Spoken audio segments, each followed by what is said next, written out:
Hello, welcome to A Few Minutes with Esther. I'm Buddy Pennington, pastor of Westville Assembly of God in Holmes County, Florida. I'm your host for the Bible study.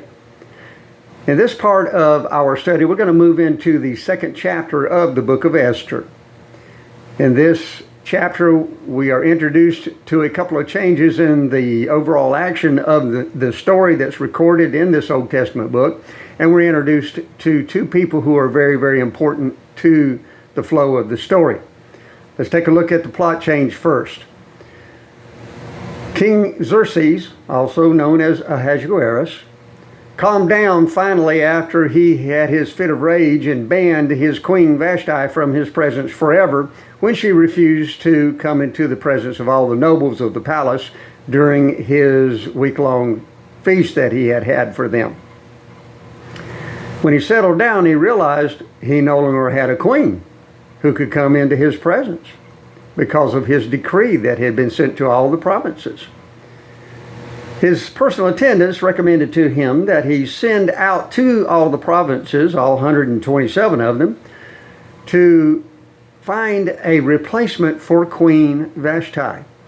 They suggested he bring in the lovely young virgins from the different provinces, have them become part of his harem, and choose one of those lovely young ladies to be his new queen. Now, this plan appealed to Xerxes, so he set that plan into motion. It's at this point in chapter 2, during the first 9 verses, that we meet an individual by the name of Mordecai. Now, Mordecai had been brought to Shushan, the palace, originally by King Nebuchadnezzar. Nebuchadnezzar had conquered Israel and Jerusalem and had brought the skilled and intellectual people from that area into his kingdom to serve as his servants and his slaves. And Mordecai was one of the individuals in the palace there at Shushan, one of the officials that he had set up. Now, Mordecai had raised one of his younger cousins. Her name is Hadassah. Now, Hadassah is also known as Esther. She is the namesake for the book of Esther. She had lost her parents, and Mordecai, who was her older cousin, had taken her into his home and raised her as if she was his own daughter. Hadassah was a very lovely young lady, and it just so happened that she was selected to be taken to Shushan, to the palace, to the harem, for selection as a possibility of becoming the new queen.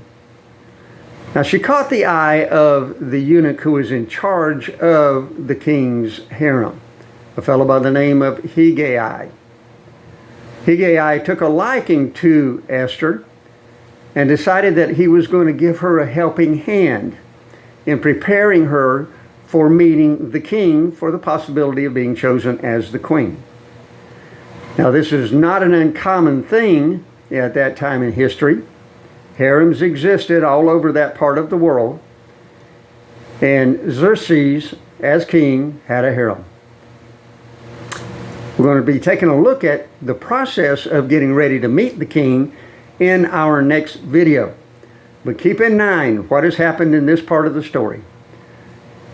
Xerxes had not gotten over the idea that he needed a lovely queen, so he sent for all the lovely young ladies from his 127 provinces to come into his palace so he could pick a new queen.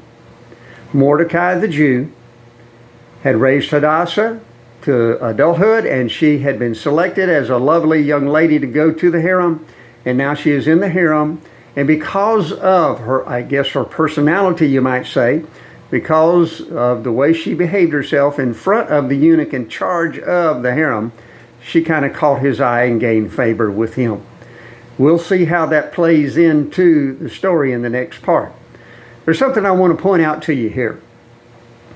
There has been a significant period of time from the beginning of the book of Esther until we get to chapter 2. A lot has occurred.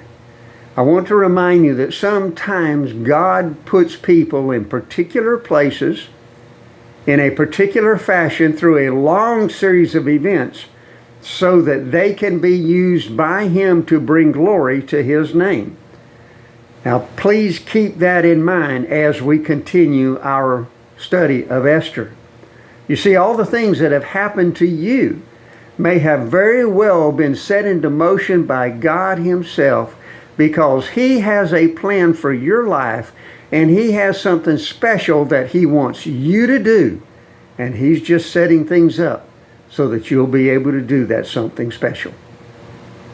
It's our prayer that the study will be a blessing to you. I encourage you to share the study with other folks on your own social media feeds. I also encourage you to visit our Facebook page, which is Westville AG at 2513 Cypress Street. May God richly bless you until the next time that we get together for a few minutes with Esther.